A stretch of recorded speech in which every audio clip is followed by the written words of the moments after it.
Then we have the main event. Whew, I've been waiting for this one for a while. Stipe Miocic, the heavyweight champion of the world, taking on the Predator, Francis Ngannou. This is, for me, the toughest fight on the card to call. Ngannou is 15-3 as a professional. He's now 4-1 since that loss to Stipe. This obviously is a rematch, and he's now won 4 straight, all first-round knockouts. He has absolute dynamite in his hands. 11 of his 15 wins are by knockout. The other 4 are submissions. And like we were saying, he must have just knocked people down and started twisting limbs, or I don't know. Amazing. He might be the most terrifying man on the planet. But his opponent, Stipe Miocic, is now 20-3 as a professional, 8-1 in his last 9, 2-1 since that Ngannou fight, and all 3 of those fights have been wars with with Daniel Cormier. The guy has impressive wrestling. He took down DC in 2 of his 3 fights. He took Ngannou down 6 times in their first fight. He's got sharp boxing, knockout power, a great fight. Who do you have between these 2 guys and why? Yeah, so Roy Nelson, Gabriel Gonzaga, JDS twice, Mark Hunt, Andrei Arlovsky, Verdum, Alistair Overeem, Ngannou already, DC 3 times. Whew. An incredible resume for probably the greatest heavyweight of all time. Never gets the respect that he deserves. We talk about fight IQ, fight style for championship fights that we just talked about it with Volkanovski. Well, that applies here for Stipe, the champion, as well.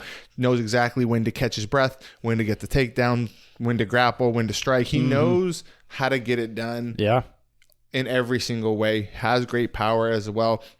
Very technical. So how much has he's remained at the top of his game since their first fight? But so the question is, for Ngannou, how much has he been able to grow and learn?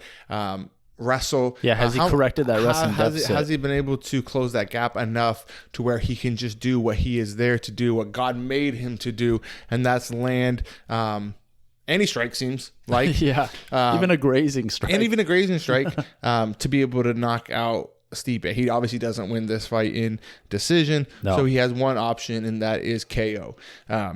Stipe knows this. He fought beautifully in that first fight. The 6 takedowns, like you mentioned, dragged Ngannou into deep waters and drowned him with fatigue. Ngannou has the benefit of having been through it before, however, so he knows exactly what to expect. I always talk about guys getting old overnight, and I have a feeling, and I could be wrong, that Stipe is going to get old overnight. I expect him to get clipped in the first or second round with a shot that doesn't look extremely powerful, but of course, because it's Francis, it is a Cain Velasquez type situation. And all of a sudden, it's over. He's been at the top of his game fighting killers for years. Eventually, it has to come to a head, and I think for Francis Ngannou, it is his time.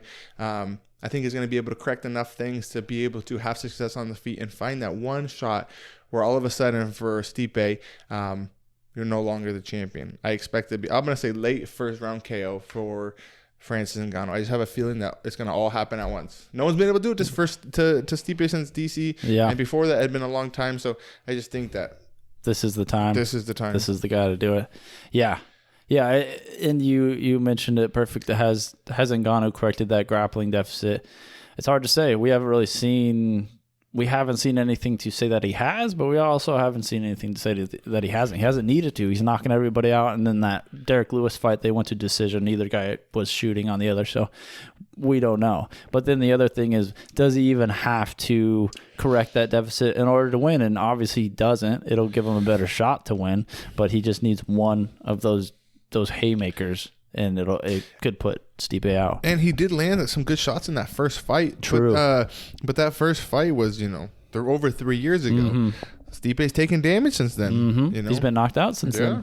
So this is a tough one. For me, since I haven't seen anything in either fighter's style to really make me believe or think that either fighter is drastically different, that there's any major changes, I have to go with, we saw this fight once, and I have to go with a repeat of that result.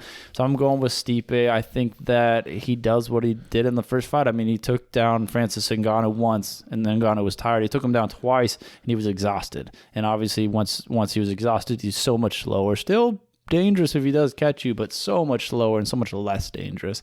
And I think that happens here. I'm going to go with Stipe Miocic by another dominant decision. I wouldn't be surprised if we see what you said happens, Francis catching him, but go Stipe. Slight underdog right now.